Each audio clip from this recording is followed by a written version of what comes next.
রানীগঞ্জ উপজেলায় আমি নতুন এসেছি, এই ফেব্রুয়ারির 25 তারিখে জয়েন করেছি সমাজসেবা অফিসার হিসেবে। আর এই ধরনের প্রোগ্রামে এই প্রথম আর কি আপনাদের সাথে সংযুক্ত হতে পেরে আমার খুবই ভালো লাগতেছে। আর মাদকের বিরুদ্ধে হই সোচ্চার, এই প্রজন্ম বাঁচায় জীবন, এটা বর্তমান সময়ের জন্য খুবই উপযোগী একটা প্রতিপাদ্য বিষয় হয়েছে। এবং এই অনুষ্ঠানের আয়োজনের সাথে যারা জড়িত সবাইকে আমি ব্যক্তিগতভাবে আন্তরিক কৃতজ্ঞতা জানাচ্ছি যে এটা বর্তমান সময়ে এই মাদকের বিরুদ্ধে আমাদেরকে কাজ করতে হবে। এটার পেছনে অনেকগুলো কারণ রয়েছে। তো মাদক আসলে একদিনে এটা গ্রো করে না। আর এইখানে উপস্থিত রয়েছেন আরো বিভিন্ন রাজনৈতিক নেতৃবৃন্দ, বৈষম্য বিরোধী ছাত্র আন্দোলনের যারা জড়িত ছিলেন তারা সহ, মুরব্বীরা সহ, এখানে প্রিন্ট ও ইলেকট্রনিক মিডিয়ার কর্মীবৃন্দ সহ যারা উপস্থিত আছেন সকলের জ্ঞাতার্থে আসলে আমি কয়েকটা কথা শেয়ার করতে চাই। মাদকের কুফল সম্পর্কে, কিভাবে মাদকে মানুষ আসক্ত হয়, এই বিষয়গুলো নিয়ে কিন্তু আমরা আলোচনা করেছি।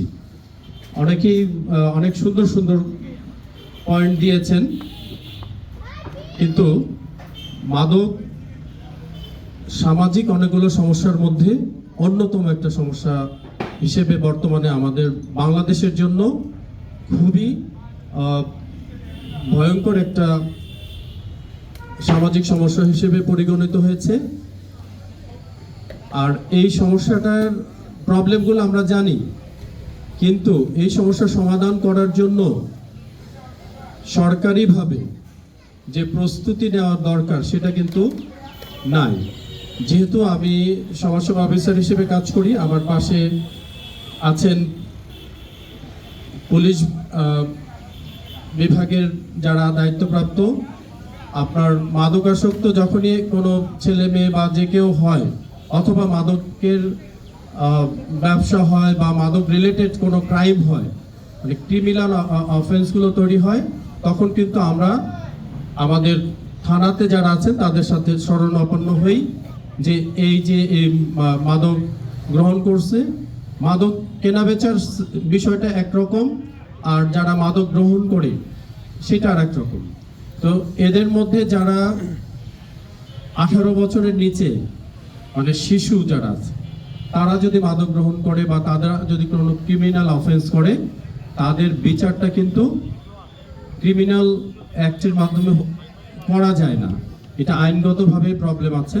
তো আপনি 16 বছর অথবা 12 বছর 13 বছর এই ধরনের শিশুদের যদি মাদকের সাথে সম্পৃক্ত হয়, থানায় নিয়ে গেলে আমাদের ওসি মহোদয় ওখানে কিছু বাইন্ডিংস আছে, চাইলেই তাকে, এই শিশুটাকে, যারা প্রাপ্তবয়স্ক মাদকাসক্ত অথবা ক্রিমিনাল বা ক্রাইম করেছে তাদের সাথে বিচার করতে পারে না। চাইলে তাকে সরাসরি কোর্টে চালান দিতে পারে না। যদি চালান দেয় তাহলে ওই শিশু আইনের কিছু কিছু জায়গায় বলা আছে যে শিশুটা যদি এই ধরনের কোনো জায়গায় কোনো কিছু করে, তাকে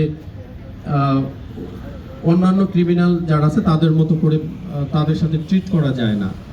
তখন দেখা যায় যে বিজ্ঞ আদালত এই কেন পাঠাইলো এই ধরনের ব্যাখ্যাটাকে অনেক কিছু চায়।